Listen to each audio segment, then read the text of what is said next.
Karen watched from her porch as police cars surrounded my daughter's lemonade stand. Sirens blaring for a child's sale. She's violating code. Officer. Karen smirked, arms crossed, while my 9-year-old, wheelchair-bound, burst into terrified tears on the sidewalk. I'm Rachel Doyle, single mom to Emma, who has cerebral palsy. We just moved into Meadow Ridge for its friendly community. Karen Whitfield ran the HOA like her personal kingdom, fining neighbors for wind chimes, mailbox colors, even grass length. She'd corner residents at meetings, quoting bylaws nobody remembered signing, smiling like she was doing everyone a favor. Emma dreamed of raising money for a service dog. Therapy appointments weren't cheap, and insurance covered almost nothing. I mentioned the stand idea at a block party. Karen's smile tightened, though she said nothing that day. Saturday morning, Emma set up her little table, hand-painted sign reading, "Lemonade for Bella's Service Dog Fund." Within 20 minutes, Karen appeared, clipboard in hand, snapping photos like she'd caught a felony in progress. "Unauthorized commercial activity," she announced loudly, "violates Section 14.3. I'll need you to shut down immediately." Emma's lip trembled. "It's just lemonade," she whispered. Karen didn't even look at her, only at me. "Rules are rules, Rachel. I don't make exceptions, not even for sob stories." Neighbors began quietly gathering to watch. I explained Emma's condition, the fundraiser's purpose, hoping decency might soften her. Karen's expression didn't change. "Then she can sell inside your house?" Karen said flatly, already dialing a number on her phone. "Who are you calling?" I asked, dread pooling in my stomach as she raised the phone to her ear. "Non-emergency line. I'm reporting an unpermitted vendor operation and a possible zoning violation." Her voice stayed calm. 2 patrol cars arrived 12 minutes later, lights spinning, drawing half the street outside to watch. Officer Reyes stepped out, visibly confused, scanning the picture of lemonade and my sobbing daughter in her wheelchair. "Mom, this is a child's lemonade stand," he said to Karen, who straightened, unbothered by his tone. "Doesn't matter. HOA rules are legally binding. I want it documented and shut down today," Karen insisted. Emma clutched her cup collection jar, knuckles white, whispering, "Am I in trouble?" I held her shoulder tightly. Officer Reyes crouched to Emma's level, gentle now, asking about her sign, her dog fund, her smile returning slightly. Karen interrupted, shoving a laminated bylaw packet at him. "Page 9. I highlighted the relevant clause myself. He glanced at it, jaw tightening.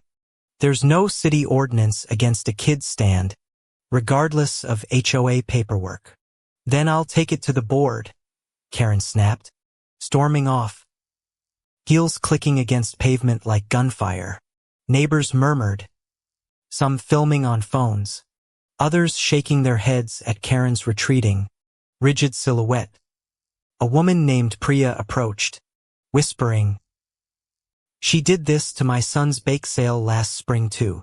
Another neighbor, Mr. Alvarez, added quietly, "She fined me $400 for a birthday balloon arch."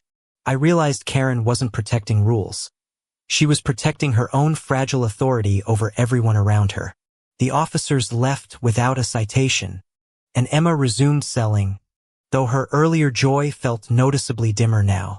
For 2 quiet days, nothing happened. I almost believed Karen had backed down, embarrassed by the scene. Then a certified letter arrived, formal HOA violation notice, unauthorized commercial activity, fine, $500. I stared at the letterhead, hands shaking, wondering how far one woman's ego could actually reach. I appealed to the HOA board, requesting a hearing. Certain reasonable people would overturn something this absurd. Karen, turned out, chaired the review committee to judge, jury, and clearly already decided executioner. At the hearing, she presented Emma's fundraiser as a dangerous precedent threatening property values across the neighborhood. I countered with hospital bills, therapy invoices, proof the commercial activity was 6-year-olds' cups of lemonade. Board member Diane, visibly uncomfortable, asked Karen why she'd personally called police over $50 in sales. Karen's composure slipped. I was ensuring compliance. Someone has to maintain standards around here, she said sharply. Diane pressed further. Standards or control. You fined the Hendersons for a Halloween inflatable last October too. Whispers spread through the room. Apparently Karen's standards only ever seemed to target certain families, never others. I mentioned Priya's bake sale, Mr. Alvarez's balloon arch, watching board members exchange increasingly uneasy glances. Karen laughed. Brittle. This is a smear campaign. I've done nothing but protect this community for years. Then Diane produced financial records. HOA fine money routed through an account only Karen had access to. The room went silent. Karen's face drained of color, though she quickly insisted it was an accounting error. An error that's happened for 3 consecutive years? Diane asked, sliding printed statements across the table. I hadn't expected this. I'd come for Emma's $50, not evidence of possible embezzlement hiding in plain sight. Karen stood abruptly. This meeting is adjourned. I need to consult legal counsel, she announced, voice cracking. Nobody moved to stop her leaving, though every eye in the room now followed her with suspicion. That night, a local news reporter called, having seen a neighbor's viral video of Emma crying by police cars. The story exploded online overnight. #JusticeForEmma trending as strangers shared outrage over a Karen called police stunt. Reporters camped outside the neighborhood entrance, requesting comments from HOA leadership, who suddenly went completely silent. Karen's own daughter, embarrassed at school, texted friends that her mother had lost it over some lemonade. An anonymous tip led journalists straight to the financial discrepancies Diane had uncovered during the hearing. Investigators announced a formal audit into 3 years of HOA fines, duas, and questionable vendor payments. Karen posted a defensive statement online, blaming media manipulation, which only fueled further ridicule and scrutiny. Former victims came forward publicly.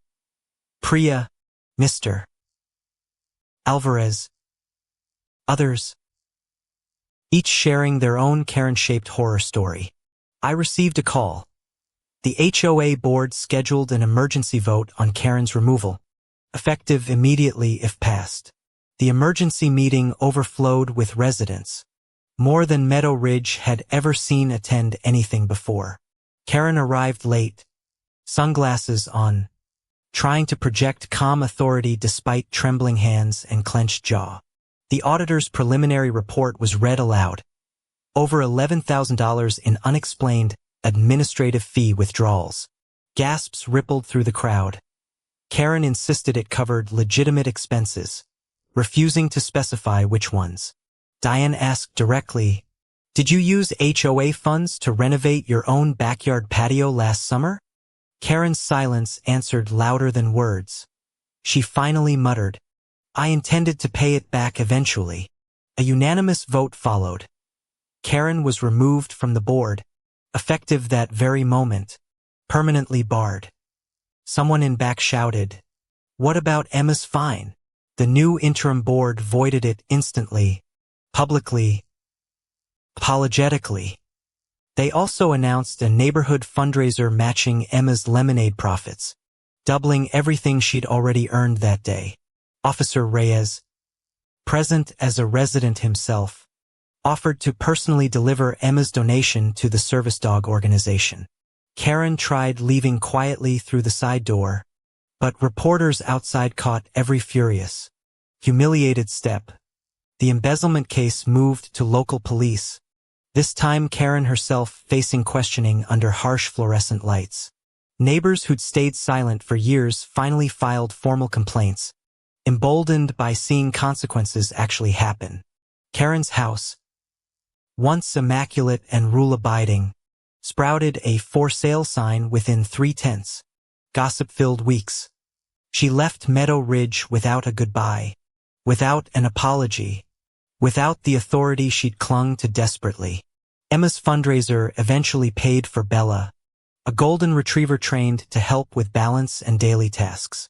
The HOA rewrote its bylaws, adding protections for children's fundraisers, thanks entirely to one lemonade stand's chaos. Watching Emma nap beside Bella, I realized Karen's cruelty had accidentally built something stronger than she ever controlled.